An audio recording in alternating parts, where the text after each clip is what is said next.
y ellos creyeron muchísimo en la película, les gustó mucho, y sí me dijeron sí, o sea, definitivamente, como la vimos, sí creemos que es material potencial para Prime, déjanos, pues trabajar en ello y vemos qué podemos hacer. Para nosotros fue como, wow, entonces no estamos tan equivocados con el cine que estamos haciendo, o sea, entonces el cine que estamos haciendo, si es aceptado por una plataforma, entonces esto quiere decir que podemos seguir haciendo esto. Porque quieras o no, si existe como un miedo a me la van a aceptar, me la van a rechazar, porque es una ópera prima. Decíamos, ¿qué es? ¿Esta película qué género es? Nos dificultaba mucho darle un género. Decíamos, yo le decía, pues es que a mí particularmente sí tiene como ciertas cosas de terror, porque para mí no hay nada más terrorífico que un hijo le tenga miedo a un padre. Creo que lo bonito aquí es que pues Monterrey ha ido construyendo poco a poco una comunidad creativa y técnica muy fuerte.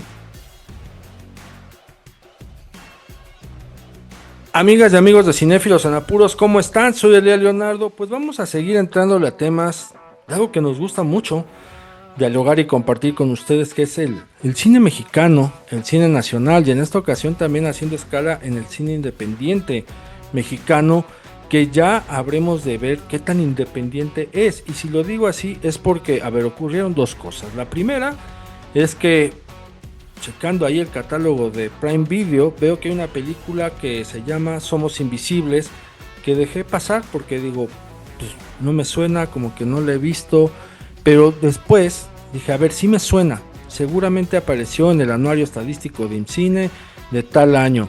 Y son de estas películas que uno dice, bueno, ¿en qué momento salió? ¿Dónde se estrenó? ¿Cuándo la anunciaron? Etcétera. Y casi a la par, recibí un mensaje de quien es mi invitada en este episodio, Alexa de Hoyos, productora, preguntándome casi casi si ya había visto la película, si le había echado ojo, o si no, también conminándome a verla. Así que le voy a dar la bienvenida a Alexa. Alexa, bienvenida seas. Hola, muchas gracias por abrir este espacio pues en este programa. No, gracias a ti, porque a ver, vamos a desglosar y vamos como punto de partida justo esto que tocaste a la puerta, y eso me llama la atención porque en el cine mexicano, en la industria, hay una falla a veces en algunas producciones, en el sentido de que cuando se estrenan, se olvidan de la película, como que nada más importa la alfombra roja, la función de prensa, la conferencia de prensa y se acabó, como si no tuviera una ruta posterior.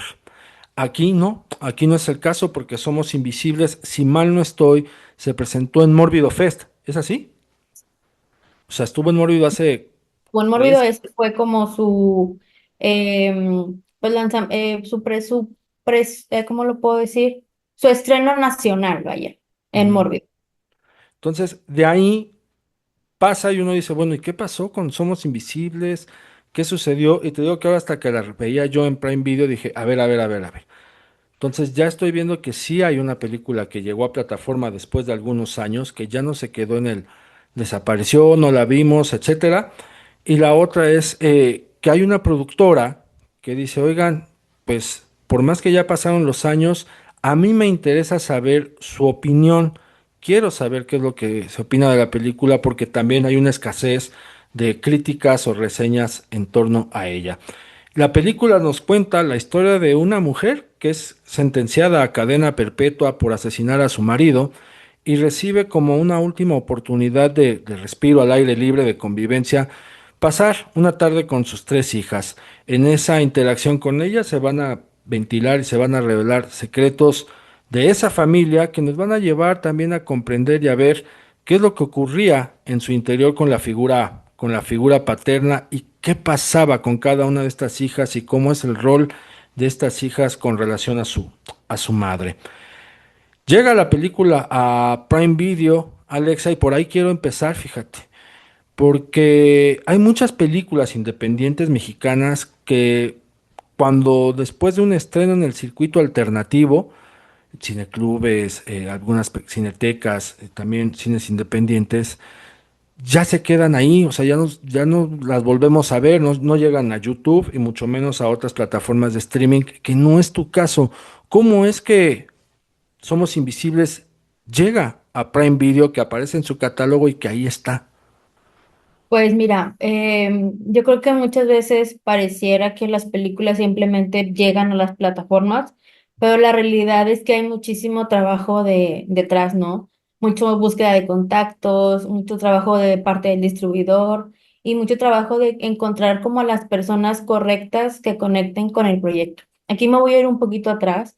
Para Sí, mí era muy importante esta parte de las personas correctas. Este siempre ha sido como desde el proceso, desde preproducción, encontrar a las personas correctas que quieran ser parte del proyecto, que la directora de arte en realidad quiera contar la historia, que la actriz o el actor en realidad le quiera dar vida al personaje, que la persona que edita, la persona que hace el sonido, todos y cada uno de los integrantes de este proyecto eran personas que en realidad querían contar la historia.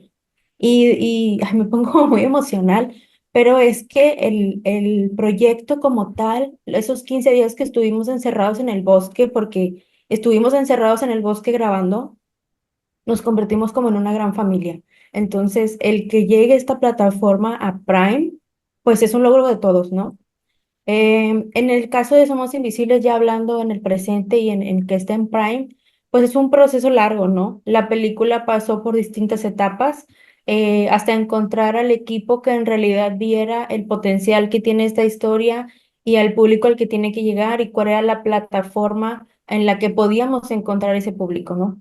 Y pues algo muy importante que hay dentro del cine independiente es justamente eso, ¿no? Como decía, encontrar como a estos aliados que crean tanto en la película como uno cree, ¿no? Como productor, como director, como escritor, en el caso de mis compañeros, y que no se trate solamente de terminar la película, sino de lograr que encuentre su ventana, ¿no? Para que las audiencias puedan llegar a ella. Y pues el objetivo que siempre me propuse era como, yo quiero estar en Prime, ¿no? Para mí era como, pues quiero estar ahí, y que cualquier persona que tenga una suscripción pueda verla. Porque si bien es cierto, hay muchas maneras de distribuir una película, hay ciertas ventanas que las películas deben de cumplir, algunas entran directamente al catálogo, obviamente depende de con qué plataforma entras, otras entran primero a venta y renta y luego ya pasan al catálogo, entonces para mí era como muy importante que Somos Invisibles entrara pues valga la redundancia, ¿no? Al catálogo y que cada persona con una suscripción no tenga que comprar o rentar, sino que le pueda dar un clic y que la pueda ver. Y pues afortunadamente se logró y la película está disponible tanto en Latinoamérica y Estados Unidos y pues eso es muy importante pues para todos nosotros. porque fíjate nada más la ironía, ustedes dejaron de ser invisibles, ¿no? Ahora sí ya son bastante, Sí. bastante visibles, pero a ver, es que tampoco es tan fácil, me imagino yo, tomando en cuenta otra cosa, es una ópera prima Es dirigida correcto. por Sinoé Benavides y que se apueste también por incluir en un catálogo una ópera prima de cine independiente mexicano, no es algo muy común que veamos por parte de las plataformas, no es una accesibilidad que sea tan factible, ¿no? Que veamos, se apuesta ya por realizadores bien cimentados dentro de la industria, cuya obra ya es muy conocida o reconocida, o por aquellos títulos que son netamente comerciales. Y aquí no es el caso. Por eso también a ti como productora preguntarte, en aras de que te escuchen también otros productores, otros distribuidores, pues, ¿cuál es el temple, no? ¿Cuál es el temple para tocar esa puerta, para lograr que una película que es una ópera prima independiente pueda de entrada ser vista, por lo menos por la plataforma que te diga, ahora le voy a echar el ojo y ya posteriormente determinaremos si se sube o no, pero que recibas esa oportunidad de que sea vista, de que sí se le abra la ventana, qué hay detrás que nosotros no vemos? Mucha perseverancia, mucha, sí, insistencia y como te digo, buscar como a las personas correctas, porque en este periodo de tiempo me encontré pues, con muchos contactos. Unos me decían, sí, sí, la vamos a distribuir, pero pasaba el tiempo y no se veían resultados. Yo decía, bueno, pues a lo mejor no es el distribuidor correcto, ¿no? Le voy a dar más chance o si me encontraba otra oportunidad era de que, ok, vamos a tocar la puerta ahora con esta persona hasta que ya por fin encontré el distribuidor que tenemos actualmente. Y ellos creyeron muchísimo en la película, les gustó mucho, y sí me dijeron sí, o sea, definitivamente, como la vimos, si creemos que es material potencial para Prime, déjanos, pues trabajar en ello y vemos qué podemos hacer. Y al poco tiempo de que cerramos nuestro trato con ellos, nos dieron la noticia de que fue aceptada en el catálogo de Prime. Para nosotros fue como, wow, entonces no estamos tan equivocados con el cine que estamos haciendo. O sea, entonces el cine que estamos haciendo, si es aceptado por una plataforma, entonces esto quiere decir que podemos seguir haciendo esto. Porque quieras o no, si existe como un miedo a, me la van a aceptar, me la van a rechazar, porque es una ópera prima, a lo mejor no tanto como el trabajo de en sí, porque el trabajo en sí, yo cuando lo volví a ver ahora en Prime, dije, pues es que sí está padre, o sea, a mí sí me gusta, o sea, estoy orgullosa de esto que hice, ¿no? A lo mejor tendrá algunos detalles conforme hemos avanzado pues como en el tiempo, ¿no? En esto de que estamos sobreestimulados y sobresaturados, a lo mejor la atención del espectador cambia al momento en que hicimos la película al día de hoy, pero sí, o sea, eso, ¿no? Encontrar y tener esa persistencia y esa perseverancia de tocar puertas y de que si en un lugar te dicen que no, bueno, pues aquí no, bueno, el que sigue y el que sigue y el que sigue y el que sigue. Y fíjate, en esa perseverancia y en esa insistencia por tocar puertas, tocaste la de cinéfilos en apuros y nosotros tenemos la premisa de que la charla cinéfila la hacemos todos. Y ahí tú también me asomaste a algo que debería ser regla, pero no lo es.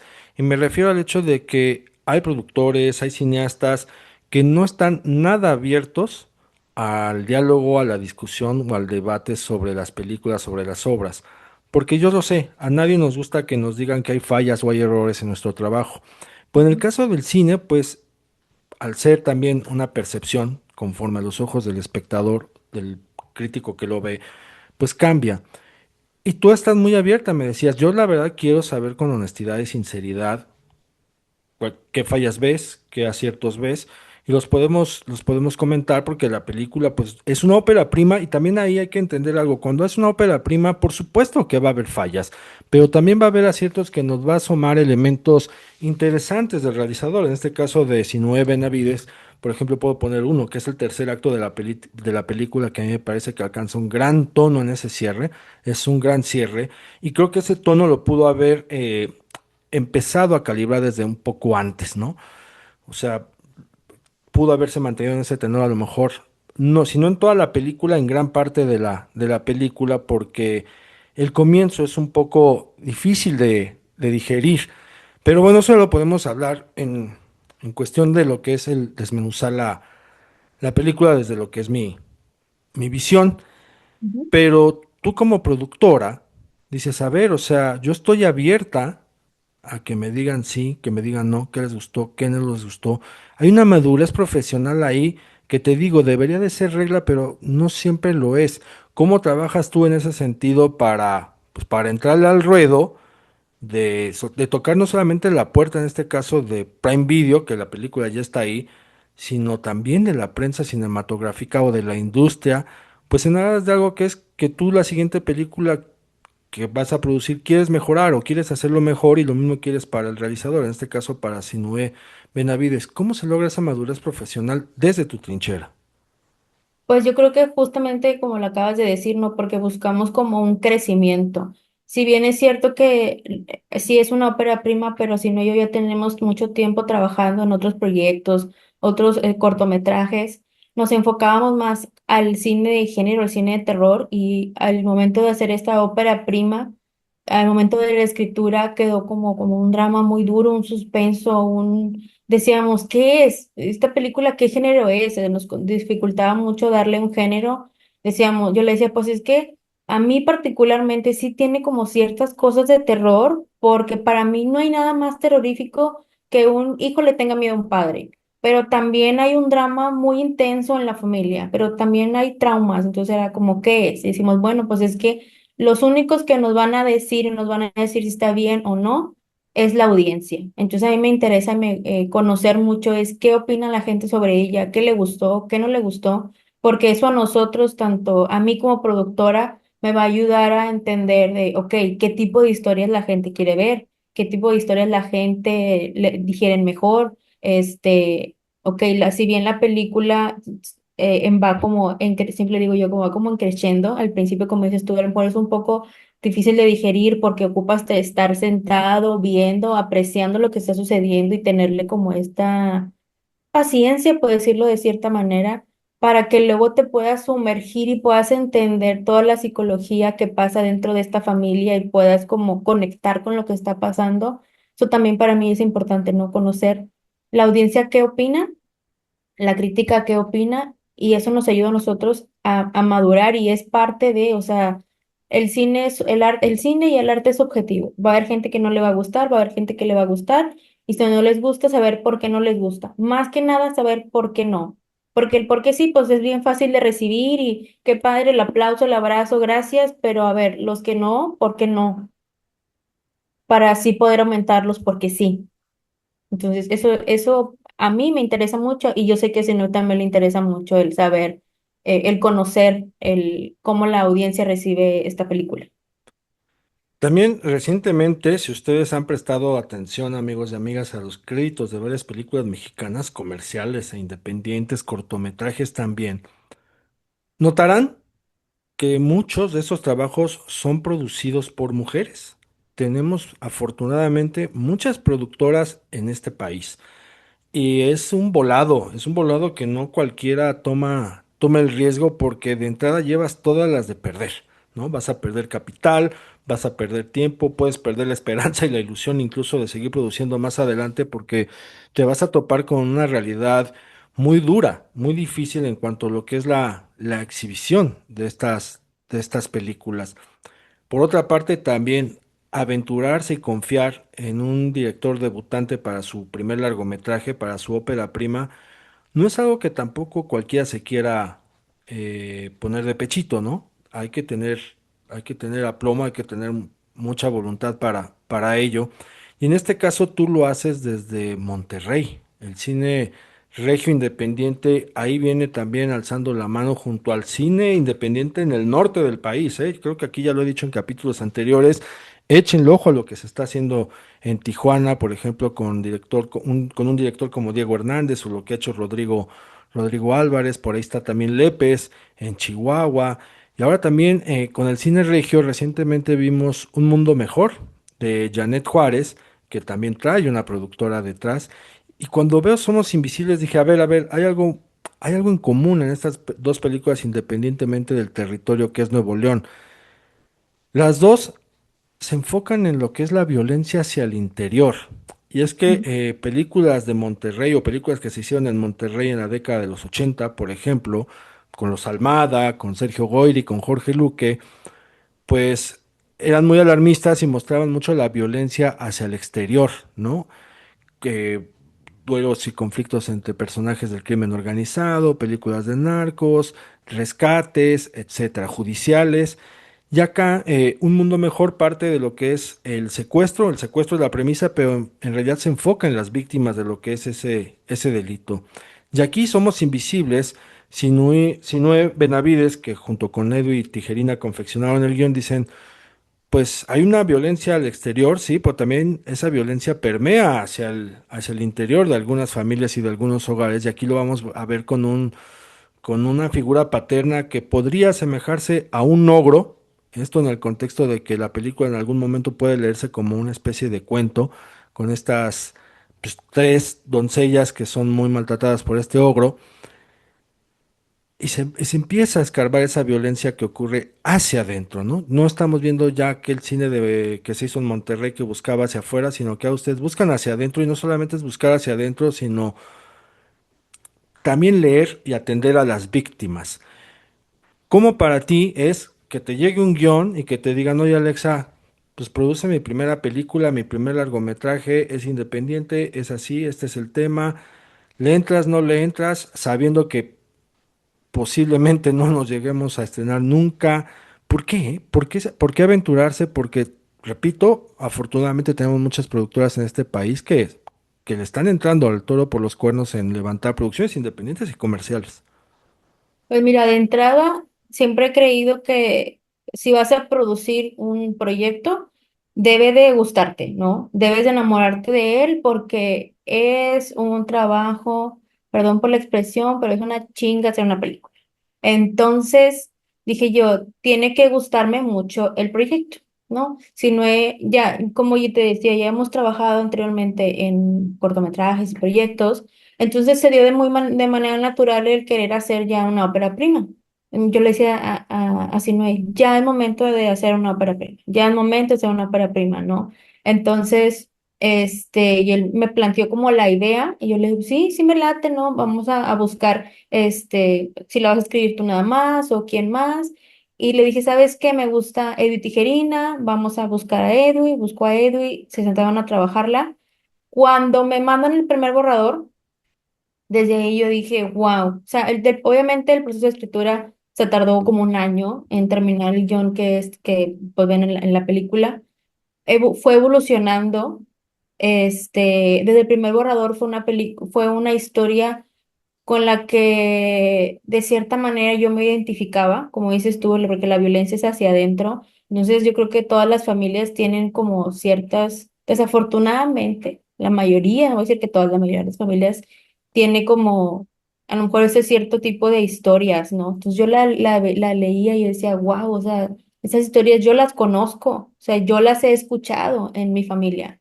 Y era algo como que a mí me hacía conectar mucho y yo sabía que podía conectar con muchísimas más personas. Entonces, era eso, que yo la película o el guión como tal, sí era algo a lo que yo le quería apostar, sí era algo como que yo sí quería llevarlo, ¿no? A la pantalla grande, a una plataforma, porque sí sentía que es una historia que sí merece ser vista por más personas.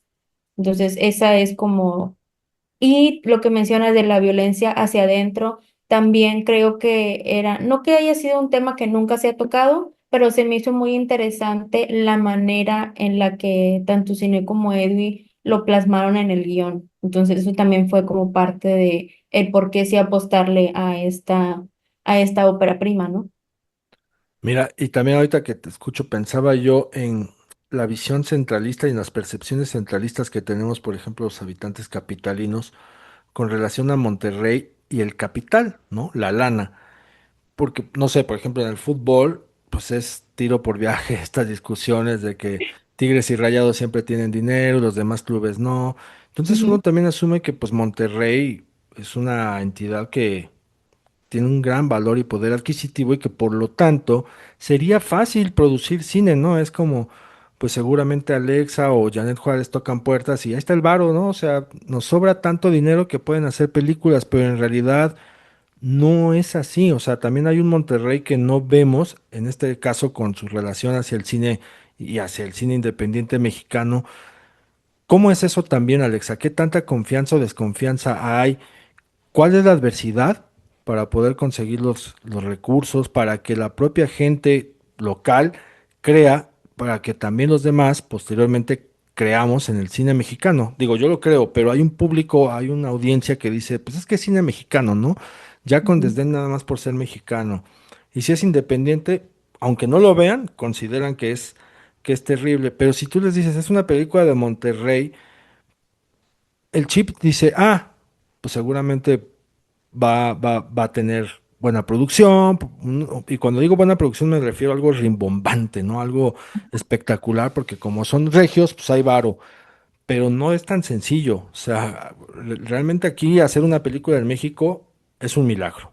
Hacerla ya es un milagro. Estrenarla es otro milagro, ¿no? Y que Exacto. se siga viendo, ni qué decir. ¿Cómo es? ¿Cómo es esa adversidad que, o esa tempestad en un momento dado que tú pudiste haber vivido para poder levantar una película en el norte del país, en este caso específico en Monterrey? Pues mira, yo creo que levantar una producción nunca es fácil, sin importar en qué parte del mundo estés, o sea, Ciudad de México, Guadalajara, Estados Unidos, Monterrey. Y tampoco importa mucho la experiencia que tengas. Hay directores consolidados que siguen hablando pues de lo complicado que es sacar adelante ciertos proyectos. Hace un par de días me salió en Instagram un reel y estaba escuchando a Alejandro González Iñárritu mencionar de lo difícil que le fue levantar a él proyectos como Berman, El Renacido, el tiempo que se tardó, ¿no? Y pues eso habla también de que hacer cine pues implica enfrentar muchísimos retos. Y como dices, yo sé que en el caso de Nuevo León o en el caso de Monterrey, que existe cierto desarrollo económico y cierto poder adquisitivo, pues se puede llegar a pensar esto, pero la verdad es que no es nada sencillo, porque al ser cine independiente, pues obviamente también requiere muchísimo esfuerzo, muchísima gestión, colaboración y persistencia.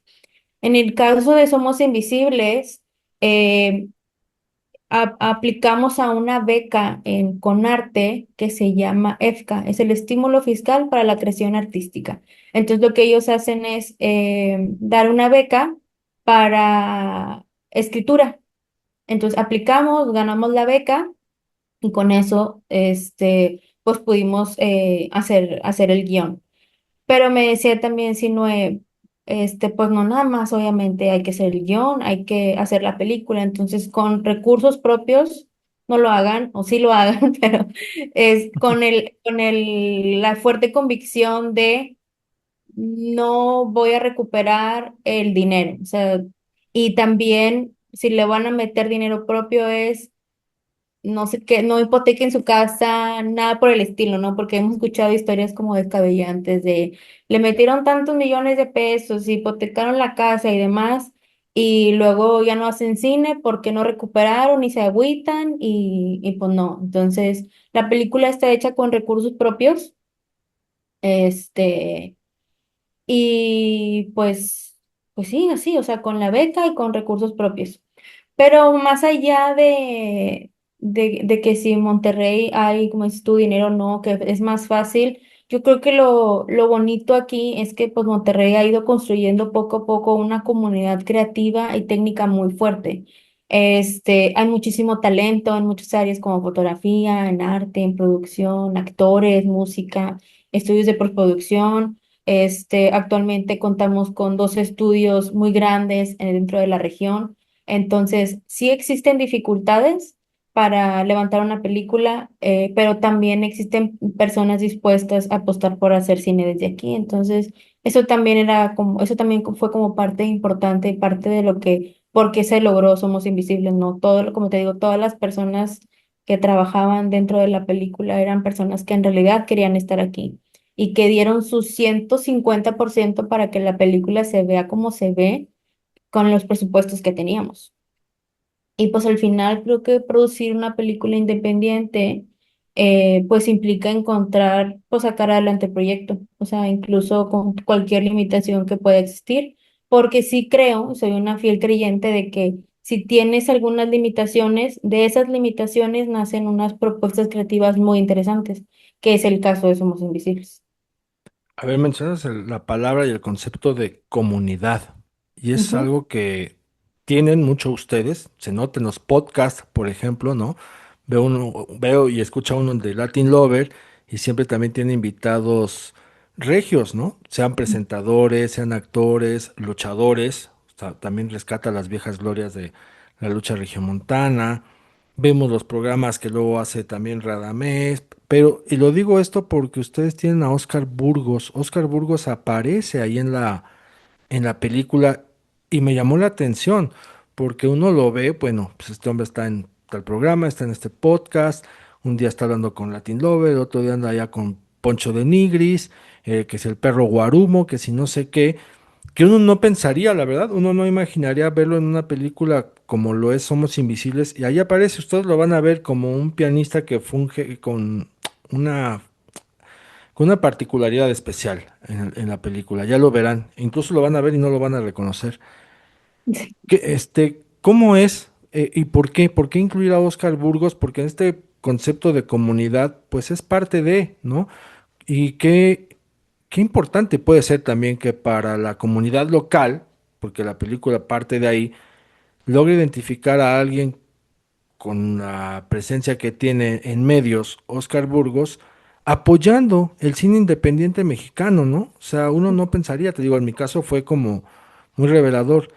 ¿Qué implica tener a alguien como Oscar Burgos también comprometiéndose con ustedes en apoyar y en ayudar una película como Somos Invisibles?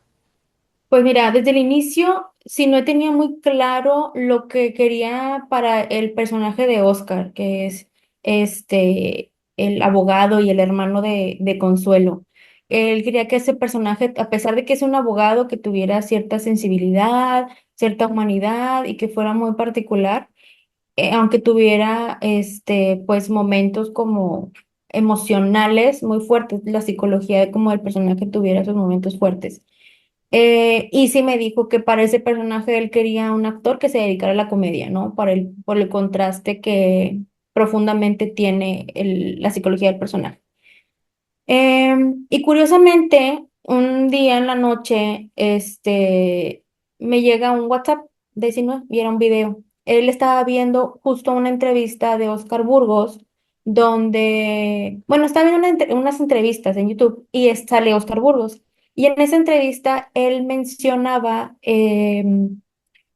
¿cómo se le puede llamar? Ciertas dinámicas de la relación con su papá. No, como experiencias personales que él había tenido, experiencias personales, pues la relación con su padre. Y pues ahí Sinue entendió que pues el Oscar podía conectar muy bien con el personaje de la película. Entonces me llegó ese WhatsApp y me dijo, es él. Y yo abrí WhatsApp, vi la entrevista y lo empecé a escuchar y me hizo todo el sentido del mundo. Dije, pero por supuesto que es él. Entonces, además, algo muy interesante en esa entrevista es que a Oscar le preguntan de que, oye, pues ya has hecho televisión, haces comedia, tienes tantos personajes, has hecho programas para niños, ¿qué te falta hacer? Entonces él mencionó que le faltaba hacer cine. Entonces dije, no, no, no, no, ya. O sea, hoy me tengo que poner a buscar a Oscar porque no creo que nos diga que no. Entonces empecé a mover cielo, mar y tierra para encontrar cómo dar con su manager, y presentarle el proyecto. Afortunadamente él se emocionó muchísimo, él estaba como que sí, no lo puedo creer, y que también era parte como muy importante, alejarlo de la comedia, ¿no? Para nosotros era, sí queremos que sea un comediante, pero no queremos que su personaje sea gracioso, queremos que su personaje sea completamente opuesto a lo que él está acostumbrado a hacer. Entonces, eso también a él le emocionó mucho. Y pues obviamente también que es una figura, como es una figura reconocida más bien, si queríamos de que no se le viera su característico cabello chino, ¿no? Que tú lo ves el chino y dices, ah, es Oscar Burgos, era. Queremos alejarlo también de esa imagen. Es él, Ujú. pero no es Oscar Burgos el comediante, es Oscar Burgos de Estéfano, el actor, que sabe también, que tiene esta otra faceta, ¿no? Y que él pudiera también desarrollarse y obviamente le ayudaba a él y era como, wow, o sea, qué padre encontrar a un comediante que si no quería para la película y que pudiera conectar de esa manera y que él estuviera dispuesto a hacer algo completamente distinto. Entonces, sí, por eso fue que Oscar Burgos se sumó a la película, ¿no? Por Mira, este video que vio ahí de casualidad en YouTube. y a ver, y es que también Somos Invisibles, pues es una historia que además de lo que es la violencia, el machismo, un evento de tragedia familiar como lo es el asesinato del padre, también abarca otros subtemas, entre ellos uno que es muy espinoso para muchos, ¿no? Les puede sacar hasta ronchas de ámpulas, que es el de la transexualidad. Y Sí. está ahí muy planteado con una de las hijas que empieza con este sentir desde lo que es su infancia, trasciende en la adolescencia y bueno, llega pues ya a una etapa un poco más grandecita. Pero ahí está, o sea, ahí se aborda y se toca el tema de de la transexualidad. Tú como productora, también cuando lees el guión y dices, ah, caray, mira, o sea, pues es un tema muy actual, es un tema muy pertinente, es un tema del cual no podemos estarle dando la espalda, ni mucho menos, ¿no? Ya no tampoco estamos para asustarnos con eso, sin embargo, sí vivimos en una sociedad que todavía cuenta con núcleos muy conservadores, muy reacios, incluso siquiera a discutir y a dialogar el tema, pero aquí lo plantea también la película y uno no puede dejar de prestarle atención porque es muy latente y porque también ya corresponde a la actualidad de nuestro país, del mundo. ¿Cómo es también leer esto y decir sí? Porque puede ser, no puede ser. Hay casos donde algunos guionistas, algunos realizadores presentan un guión al productor y el productor les dice, pues es que hay que quitar esto, hay que replantear esto, hay que mover esto. Y tú decidiste apoyar. O sea, tú dijiste sí, va y vámonos con esta. ¿Cómo asumir también ese respaldo y esa lectura desde producción de un tema como lo es la transexualidad? Pues mira, cuando lo leí, sí fue como, wow, o sea, mi mayor reto va a ser conseguir a alguien que se parezca, porque si bien la película brinca entre el presente y pasado, hablando, yo cuando leo un guión siempre lo leo y digo yo, ok, esto sí lo puede, esto sí se puede, esto se puede, ok, nota, esto cómo lo voy a hacer, ¿no? Siempre que lo leo así, lo veo, lo leo como en qué posibilidades tengo y cómo lo voy a resolver. Entonces, eso para mí era como el reto más, de los más grandes retos. Pero contestando tu pregunta, eh, pues era un tema, es un tema actual y es un tema por el que muchas personas han pasado. Si bien es cierto, es un tema que mucho tiempo se escondió o muchas personas no lo decían abiertamente y demás, es algo que siempre ha existido. O sea, porque pues si nos vamos como a la época de nuestros abuelos, más que de nuestros papás, nuestros abuelos, pues si ellos sabían que tenían un hijo que quería, se identificaba transexual o que era gay o lesbiana, era muy castigado, ¿no? Incluso era rechazado de las familias y demás.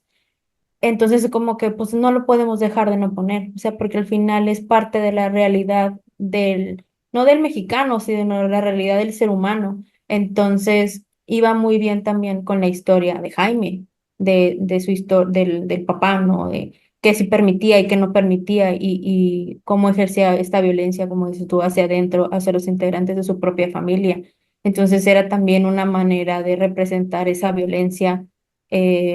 Familiar en diferentes etapas, momentos y de darle una personalidad distinta a cada una de las hijas. Alexa, a ver, también es interesante y es importante escuchar lo que ustedes piensan, opinan sobre cómo nosotros también nos estamos acercando al cine mexicano, al cine independiente mexicano, qué tanto le prestamos atención o qué tanto no. Y con el nosotros me refiero a la prensa cinematográfica, Ujú. porque pues los tiempos actuales que corren, por un lado te presentan a influencers y creadores de contenido que van a aplaudir todo lo que ven, ¿no? Por lo tanto, no hay un criterio. Por otra parte, se asume que el crítico es una persona frustrada y amargada a la que no le va a gustar absolutamente nada y que solamente se va a concentrar en los defectos de las películas. También están los periodistas, que a veces somos evadidos o esquivados porque nuestra función primordial siempre es preguntar. Nosotros vivimos de cuestionar, vivimos de preguntar, y hay gente a la que no le gusta que le estén preguntando, ¿no? Es como, yo quiero que me aplaudas o que converses conmigo, no que me preguntes. Y a veces eso lleva a que la conversación sobre las películas, cómo hacer películas y cómo verlas, se reduzca, ¿no? Si todo, si te gustó todo, pues, ¿qué más hay que decir? Si no te gustó nada, también, ¿qué más hay que decir? O sea, tratar de encontrar los pros, los contras, etcétera. Pero ustedes, ¿cómo nos perciben? ¿Cómo nos reciben? ¿Realmente le estamos dando difusión al cine mexicano? ¿Realmente creen que le prestamos atención? ¿Creen que somos justos o injustos? ¿Qué nos falta? Porque también a nosotros nos falta esa parte de escucharles, de atender las críticas, las autocríticas, porque en el camino hay compañeros, a mí me llegó a pasar también que por el ego nos olvidamos de muchas cosas, entre ellos de, pues de entender que nuestro oficio, nuestro trabajo está allá, ¿no? O sea, con los protagonistas de las obras, no con nosotros, yo no soy el protagonista de las historias. ¿Cómo nos perciben ustedes? Pues mira, de entrada, con lo que dices de que los periodistas que preguntan, yo soy publicista de profesión, estudié comunicación, entonces parte de mi, pues parte de mi, incluso puede ser de mi esencia, yo soy muy preguntona, yo todo quiero saber por qué. ¿Hicieron esto? ¿Por qué? ¿Pasa esto? ¿Por qué? Entonces, a mí particularmente no me molesta que me pregunten cosas, al contrario, ¿no? Todo lo que quieran saber, todo lo que yo pueda responder, yo lo puedo responder. Para mí es muy enriquecedor porque incluso son otras perspectivas, otras maneras de ver que a lo mejor yo no estaba tomando en cuenta, yo no estaba viendo por estar como enfocada en ciertas cosas y no me preguntan, digo, ay, nunca lo había pensado, o sea, qué buena pregunta, incluso a mí me hace expandirme en mi mente, ¿no? En cuanto a lo que me mencionas de los críticos, que son gente frustrada y demás, sí está ese estigma, pero yo creo que más que es gente que es tan apasionada del cine que cuando van a una sala o cuando ponen una película en su televisión, es frustrante para ellos ver algo que no les está gustando por la pasión que le tienen al cine, ¿no?